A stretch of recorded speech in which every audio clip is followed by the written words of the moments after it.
Sejam muito bem-vindos a mais um vídeo nesse canal. Nós estamos na nossa série 150 dias, 150 salmos.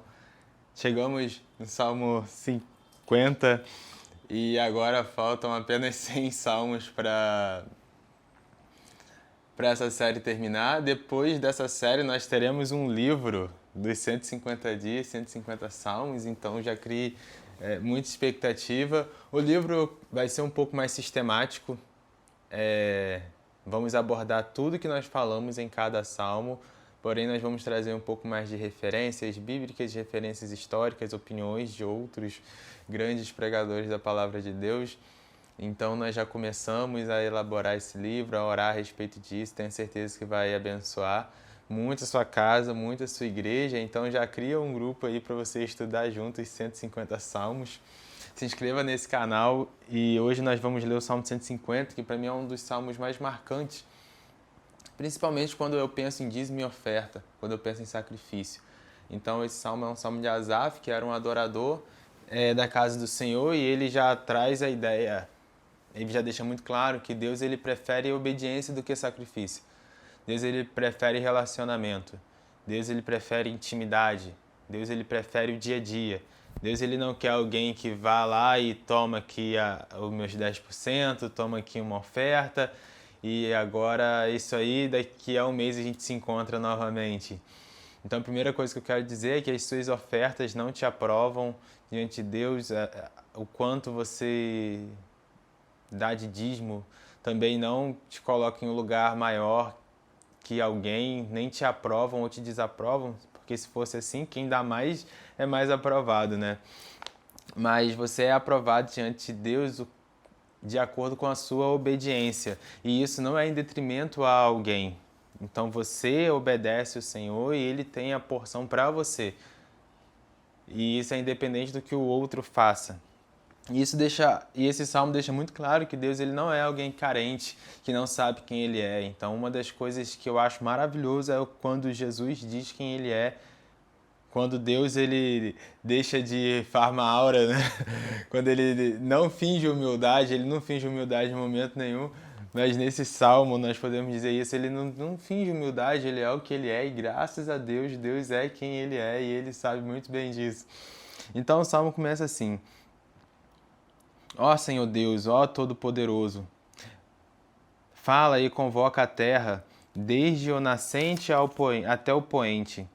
Deus resplandece desde Sião, a perfeição da formosura. Eu amo essa expressão, dizer que Deus ele é a perfeição da formosura. Quando você for orar na sua casa, lembre-se disso e fale isso para o Senhor, que Ele é a perfeição da formosura. Nosso Deus vem e não guarda silêncio. Diante dele há um fogo devorador e ao seu redor uma grande tempestade. E essas coisas específicas, essas frases específicas, características específicas do Senhor que nós temos em cada salmo fala uma coisa, um atributo, uma característica do Senhor que vai formando o nosso imaginário a respeito de quem Ele é. Então nós podemos ver que Ele é perfeito e formoso, a formosura dele é perfeita, que Ele não é alguém silencioso, que Deus ele tem nele um fogo diante dele, né? Há um fogo devorador e ao seu redor há uma tempestade. Então isso faz com que nós venhamos ter cada vez mais a imagem do Deus na nossa cabeça, de quem Ele é. Claro que nós temos Cristo, que é a imagem do Deus invisível. E essas informações preciosas, escondidas dentro dos salmos, faz com que a gente veja ainda mais, tenha cada vez mais clareza de quem Ele é. Ele intima os altos céus e a terra para o julgamento do seu povo. Reúne os meus santos, aqueles que fizeram uma aliança comigo por meio de sacrifício. Os céus proclamam a sua justiça, pois Deus mesmo é juiz. Ouve, povo meu, e falarei. Ó Israel, ouve e testemunharei contra ti. Eu sou o seu Deus, o teu Deus. Não te repreendo por causa dos teus sacrifícios, pois teus holocaustos são apresentados a mim constantemente. Então ele traz uma coisa muito preciosa aqui, que o povo oferecia sacrifício diante dele constantemente. Ele não repreende o povo porque o povo está deixando de fazer o sacrifício. Então, muitas das vezes, nós achamos que nós não vamos ser repreendidos porque estamos fazendo muitas coisas, mas a repreensão vem mesmo que você esteja em todas as escalas da igreja, em todas as escalas do culto. A repreensão, quando ela tiver que vir, ela virá. Porque o Senhor, ele repreende aqui o filho que ama, né? Então, nós temos aqui diante de nós o Senhor falando, olha, eu não estou repreendendo vocês por falta de sacrifício, por falta de holocausto. Não mesmo. Vocês fazem isso diariamente. Vocês estão sempre fazendo mesmo. Vocês estão orando, vocês estão jejuando, vocês estão adorando, tudo que é para fazer, vocês estão fazendo. Não estou repreendendo vocês por causa disso ou pela falta disso.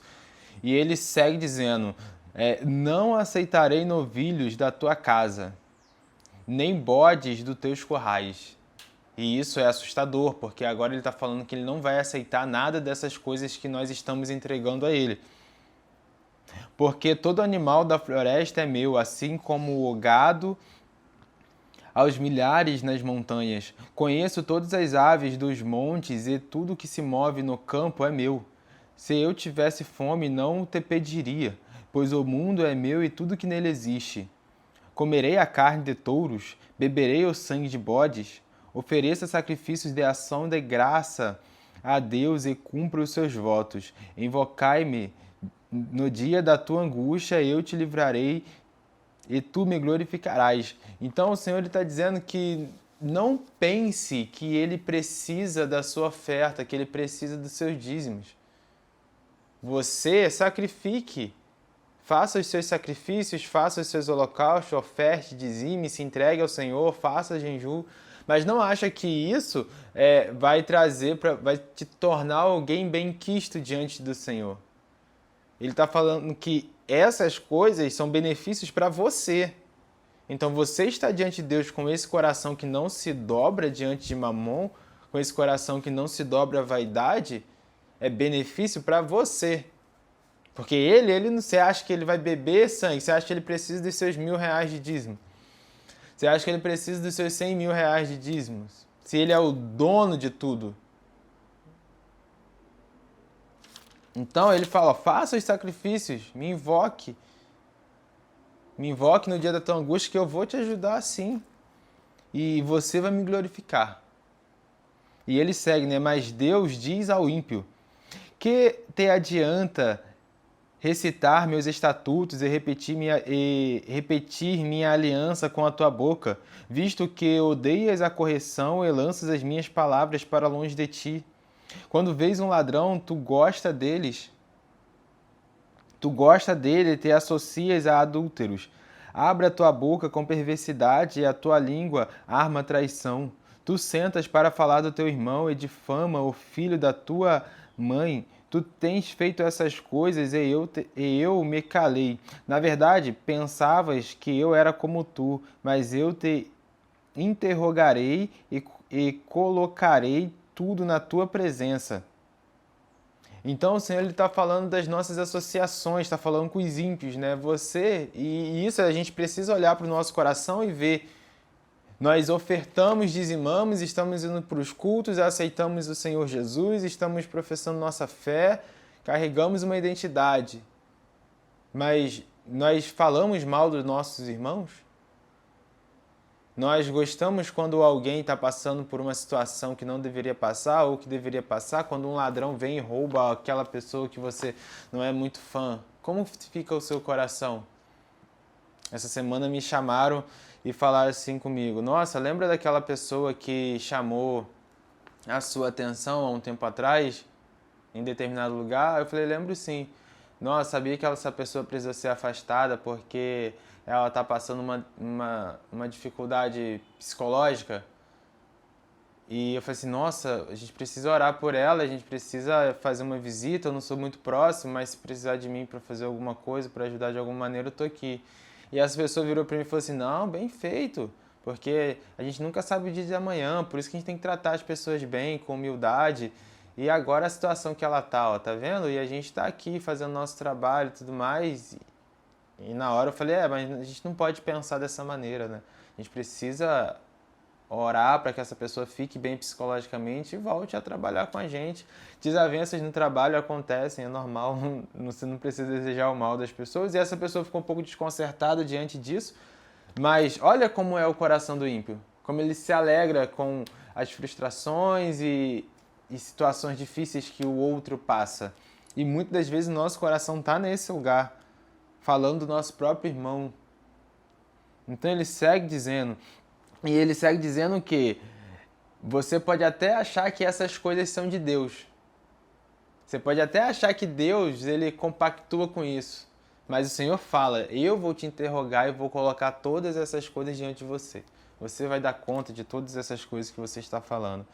E ele segue dizendo, né? Considerai isso, vós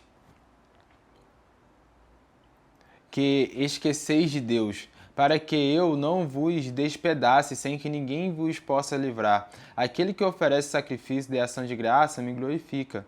E mostrarei a salvação de Deus ao que atenta para os seus atos. Então nós precisamos nos atentar para os nossos atos.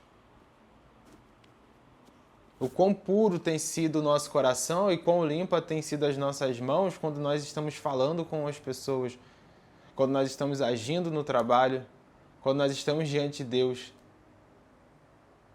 Nós estamos com as mãos limpas e um coração puro diante das coisas, ou nós estamos esperando oportunidades para fazer uma transação errada ou para se sair bem de uma situação, prejudicando ou sempre em detrimento a outros? Como está o nosso coração? E com qual coração nós estamos indo diante do Senhor ofertar? Porque às vezes você está ofertando milhões, mas você está com mãos sujas e um coração impuro. E o Senhor, ele não vai receber essa oferta. Ele não vai receber esse sacrifício. Amém? Nos encontramos no próximo salmo. Que o Senhor abençoe vocês. Compartilhe esse vídeo e se inscreva nesse canal.